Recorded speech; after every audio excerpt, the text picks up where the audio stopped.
എല്ലാവർക്കും നമസ്തേ. ഇന്ന് ഒരു വാർത്ത കണ്ടു. ഇന്ന് ഉച്ചയ്ക്ക് 1 മണിക്ക് രാഹുൽ ഗാന്ധി ഈ AICC ആസ്ഥാനത്തൊരു യോഗം വിളിച്ചു ചേർത്തിട്ടുണ്ട്. അതായത് പത്രസമ്മേളനം. അതിനകത്തിൽ നാളെ ബീഹാറിൽ തെരഞ്ഞെടുപ്പ് ആദ്യഘട്ട വോട്ടിംഗ് നടക്കുകയാണ്. അതിൻ്റെ തൊട്ട് തലേദിവസമാണ് രാഹുൽ ഗാന്ധി യോഗം വിളിച്ചു കൂട്ടിയിരിക്കുന്നത്. അതിനകത്തിൽ അദ്ദേഹം നേരത്തെ പറഞ്ഞിരുന്ന ഹൈഡ്രജൻ ബോംബ് കൊണ്ടുവരും എന്നാണ് അറിയുന്നത്. ഇന്ന് ആ ഉച്ചക്കലത്തെ യോഗത്തിൽ അദ്ദേഹം കൊണ്ടുവന്ന ഹൈഡ്രജൻ ബോംബ് അവിടെ വെച്ച് പൊട്ടിക്കും എന്നാണ് മാധ്യമങ്ങളിൽ കൂടി കാണുന്നത്. കാരണം നാളെ തെരഞ്ഞെടുപ്പാണല്ലോ. എന്ത് വ്യാജമായിട്ടുള്ള ആരോപണങ്ങൾ വിളിച്ചു പറഞ്ഞാലും എതിർകക്ഷികൾക്ക് അല്ലെ BJPക്ക് അതിനെ മറുപടി കൊടുക്കാനുള്ള സമയം കിട്ടത്തില്ല എന്നുള്ള ഉദ്ദേശത്തോടു കൂടി തന്നെയാണ് തെരഞ്ഞെടുപ്പിൻ്റെ തൊട്ട് തലേദിവസം ഇതിനായി തിരഞ്ഞെടുത്തത്. അപ്പോൾ അതോ ഇനി അദ്ദേഹം ഈ ഹൈഡ്രജൻ ബോംബ് തപ്പി നടക്കുമായിരുന്നല്ലോ. കഴിഞ്ഞ ഒരു ദിവസത്തെ പത്രത്തിൽ ഒരു ചിത്രമൊക്കെ കണ്ടു.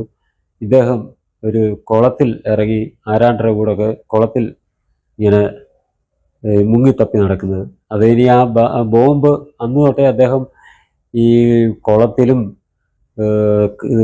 കടലിലും നദിയിലും ആകാശത്തും ഭൂമിയിലും എല്ലാം തപ്പി നടക്കുകയായിരുന്നു തോന്നുന്നു. അങ്ങനെ തപ്പി നടന്ന കൂട്ടത്തിൽ ബീഹാറിലെ ആ കുളത്തിലിറങ്ങി തപ്പിയപ്പോഴാണോ ഈ ഹൈഡ്രജൻ ബോംബ് അദ്ദേഹത്തിന് ലഭിച്ചത് എന്നുള്ള ഒരു സംശയമുണ്ട്. അതുകൊണ്ടായിരിക്കും ആ ബോംബ് ഇതുവരെ പൊട്ടിക്കാൻ കഴിയാതിരുന്നത്. 2 ദിവസം മുമ്പ് ആ ബീഹാറിലെ കുളത്തിൽ തപ്പിയപ്പോൾ അദ്ദേഹത്തിന് അവിടുന്ന് ആ ഹൈഡ്രജൻ ബോംബ് കിട്ടിയത് അതും എടുത്തു കൊണ്ടുവന്ന് അത് ഉണക്കിയെടുത്ത്, എന്തായാലും ഒരു ദിവസമെങ്കിലും വെയിൽ കൊണ്ടാലേ കുറച്ചൊക്കെ വെള്ളം തോരത്തുള്ളല്ലോ, അത് ഉണക്കിയെടുത്ത് ഇന്ന് AICC ആസ്ഥാനത്ത് കൊണ്ടുവന്നതാണോ എന്നൊരു സംശയമുണ്ട്. അത് ഇന്ന് പൊട്ടിക്കാൻ എന്തായാലും നമുക്ക് കാത്തിരുന്ന് കാണാം. കാരണം അദ്ദേഹം നേരത്തെ ഒരു വോട്ടവകാശ യാത്രയൊക്കെ നടത്തി. അതിൻ്റെ ക്ഷീണം തീർക്കാൻ അദ്ദേഹം മലേഷ്യയിൽ പോയി കുറേ ഈ യുവതികളുമായിട്ട് ചുറ്റിക്കറങ്ങി നടക്കുമായിരുന്നൊക്കെയാണ് ഓരോ മാധ്യമങ്ങളിൽ കൂടിയൊക്കെ കാണുന്നത്. അതെന്താണെന്ന് എനിക്കറിയില്ല. കാരണം ഞാനിത് നേരിൽ കണ്ടതല്ല. ഇതുപോലെ വായിച്ചും ചിത്രങ്ങളും ഒക്കെ കണ്ട് ഒക്കെ ഉള്ള അറിവേ എനിക്കുള്ളൂ. അതുകൊണ്ട് അതിനെക്കുറിച്ച് കൂടുതൽ പറയുന്നില്ല. ഇനി അവിടെ പോയത്, ഇനി മലേഷ്യയിൽ പോയത് ഇതേപോലെ ഹൈഡ്രജൻ ബോംബ് തപ്പി ഇറങ്ങിയതാണോ എന്നൊരു സംശയമുണ്ട്. അവിടെ ചെന്നപ്പോൾ രണ്ടോ മൂന്നോ അതോ എത്രയാണെന്ന് അറിയത്തില്ല, കുറേ യുവതികളെ കിട്ടി. അവരുമായിട്ട് ചേർന്ന് ഇദ്ദേഹം ഹൈഡ്രജൻ ബോംബ് അവിടെ തപ്പുമായിരുന്നു എന്നറിയത്തില്ല. പിന്നെ ബാങ്കോക്കിൽ എങ്ങോട്ടൊക്കെ അദ്ദേഹം പോകുന്നുണ്ടായിരുന്നു അറിഞ്ഞു.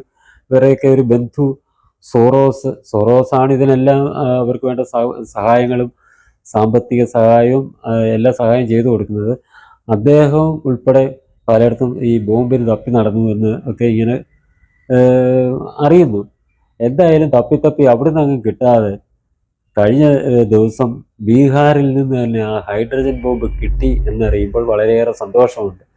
കാരണം ഇതൊക്കെ ആയിട്ട് ഈ വിദേശ രാജ്യത്തു നിന്നൊക്കെ ഈ ഹൈഡ്രജൻ ബോംബൊക്കെ ചുമ്മിക്കൊണ്ട് വരുന്നത് ഇച്ചിരി ബുദ്ധിമുട്ടുള്ള കാര്യമാണ്. സുരക്ഷാ കാരണങ്ങൾ കാരണം അതാണെങ്കിൽ വിമാനത്തിലൊന്നും കൊണ്ടുവരാൻ എന്തായാലും വിദേശ രാജ്യങ്ങളൊന്നും സമ്മതിക്കത്തില്ല.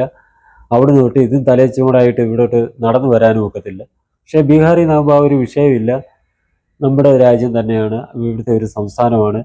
അവിടെ ഇങ്ങനെ തപ്പി നടന്നിട്ട് ഈ ബോംബ് അവിടുന്ന് കിട്ടിയാൽ അത് അദ്ദേഹത്തിന് കാറിലോ എങ്ങനെ വേണമെന്നുണ്ടെങ്കിൽ തലച്ചുമടായിട്ട് വേണമെങ്കിലും അദ്ദേഹത്തിന് ഡൽഹി വരെ എത്തിക്കാവുന്നതേ ഉള്ളൂ.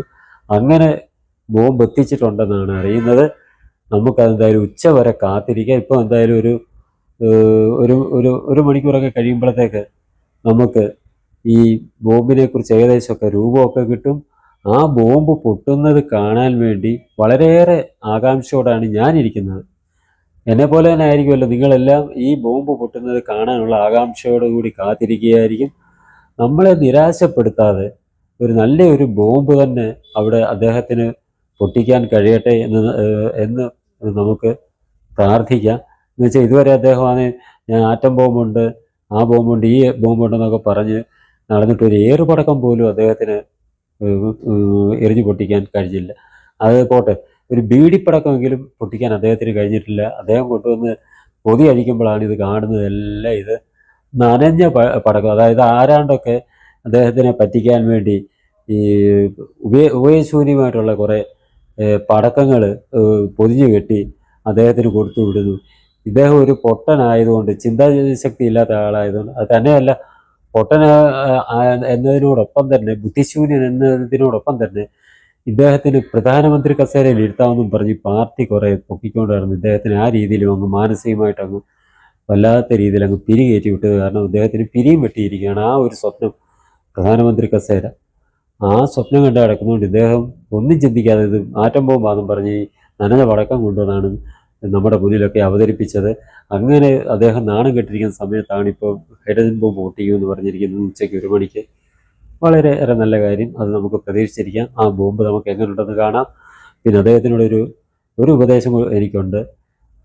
എന്തായാലും അദ്ദേഹം കേരളത്തിൽ വയനാട്ടിലെ MP ആയിരുന്നു ഒരു ടേം. അടുത്ത പ്രാവശ്യം പെങ്ങളെ അവിടെ MP ആക്കി. ഇനി അദ്ദേഹം ചെയ്യേണ്ടത് എന്താണെന്ന് പറഞ്ഞാൽ എന്തായാലും പ്രധാനമന്ത്രി കസേര അദ്ദേഹത്തിന് കിട്ടുമെന്ന് പ്രതീക്ഷിക്കേണ്ട. കേരളത്തിൽ അവർ കുടുംബസമേതം ഇവിടെ പാർത്താൽ ഇവിടെ നിയമസഭയിലേക്ക് മത്സരിച്ചാൽ അദ്ദേഹത്തിന് ഒന്നുമല്ലെങ്കിൽ ഒരു മുഖ്യമന്ത്രിയെങ്കിലും കേരളത്തിൻ്റെ മുഖ്യമന്ത്രിയായിട്ടെങ്കിലും അദ്ദേഹത്തിന് അധികാര കസേരയിലിരുന്ന് ഒരു ടൈമെങ്കിലും ആ അധികാരത്തിൻ്റെ ആ ഒരു രുചി അദ്ദേഹത്തിനെ അറിയിക്കണം എന്ന് എനിക്ക് കോൺഗ്രസ്സുകാരോടൊരു അപേക്ഷയുണ്ട്. കാരണം പ്രധാനമന്ത്രി കസേര എന്തായാലും ഇനി സ്വപ്നം കാണേണ്ട ആവശ്യമില്ല രാഹുൽ ഗാന്ധിയോ അല്ലെങ്കിൽ ഒരു കോൺഗ്രസ്സുകാരനും. ആകെയുള്ള പ്രതീക്ഷ ഇവിടെ കേരളത്തിലെ മുഖ്യമന്ത്രി പദമാണ്. UDF ജയിച്ചാൽ അദ്ദേഹത്തിന് മുഖ്യമന്ത്രിയാക്കാം. അതുകൊണ്ട് രാഹുൽ ഗാന്ധിയെ നിങ്ങളൊക്കെ നിർബന്ധിച്ച് കുടുംബസമേതം ഇവിടേക്ക് കേരളത്തിലേക്ക് പറിച്ചു നട്ട് അദ്ദേഹത്തിന് സംസ്ഥാന രാഷ്ട്രീയത്തിൽ കൊണ്ടുവന്ന് അദ്ദേഹത്തിനെ ജയിപ്പിച്ചൊരു മുഖ്യമന്ത്രിയെങ്കിലും ആക്കി അദ്ദേഹത്തിൻ്റെ ആഗ്രഹം നിങ്ങൾ സഫലീകരിച്ചു കൊടുക്കണം എന്ന് കോൺഗ്രസ് നേതാക്കളോട് ഒരു അപേക്ഷ എനിക്കുണ്ട്. ആ അപേക്ഷ നിങ്ങൾ സ്വീകരിക്കും എന്ന് ഞാൻ വിശ്വസിക്കുന്നു. പിന്നെ ഒരു സംശയം കൂടെ, നമ്മുടെ ഈ നനഞ്ഞ പടക്കമൊക്കെ പൊതിഞ്ഞു കൊടുക്കുന്നത് ഈ KC വേണുഗോപാൽ എന്ന് പറയുന്ന ഏറ്റവും അടുത്ത ആളല്ലേ എന്ന് സത്യത്തെ എനിക്കൊരു സംശയം ഇല്ലാതില്ല. എങ്ങനെയും രാഹുൽ ഗാന്ധിയെ നാണം കെടുത്തുക എന്നുള്ള ഒരു ഉദ്ദേശത്തോടു കൂടി KC വേണുഗോപാൽ അല്ലേ ഈ നനഞ്ഞ പടക്കമൊക്കെ പൊതിഞ്ഞു കൊടുത്തിട്ട് ഇത് ഹൈഡ്രജൻ ബോംബാണ്, ഇത് ആറ്റം ബോംബാണ് എന്നൊക്കെ പറഞ്ഞ് ഈ പത്രക്കാരുടെ മുന്നിലോട്ട് തള്ളിവിടുന്നത് എന്നുള്ള ഒരു സംശയം, ന്യായമായ ഒരു സംശയമാണെന്നാണ് എൻ്റെ വിശ്വാസം. അങ്ങനെയുണ്ട്. നമുക്ക് എന്തായാലും 1 മണി വരെ നമുക്ക് കാത്തിരിക്കാം. എന്നിട്ട് ആ പടക്കം ആണോ ബോംബാണോ നമുക്ക് നേരിൽ കാണാം എന്നുള്ള ഒരു വിശ്വാസത്തോടെ നിർത്തുന്നു. ഈ ചാനൽ നിങ്ങൾക്കിഷ്ടമായെങ്കിലും പുതിയ വീഡിയോകൾ ലഭിക്കുന്നതിനും ചാനൽ സബ്സ്ക്രൈബ് ചെയ്യുക. തുടർന്ന് വരുന്ന ബെൽ ബട്ടണുകളിലും അമർത്തുക.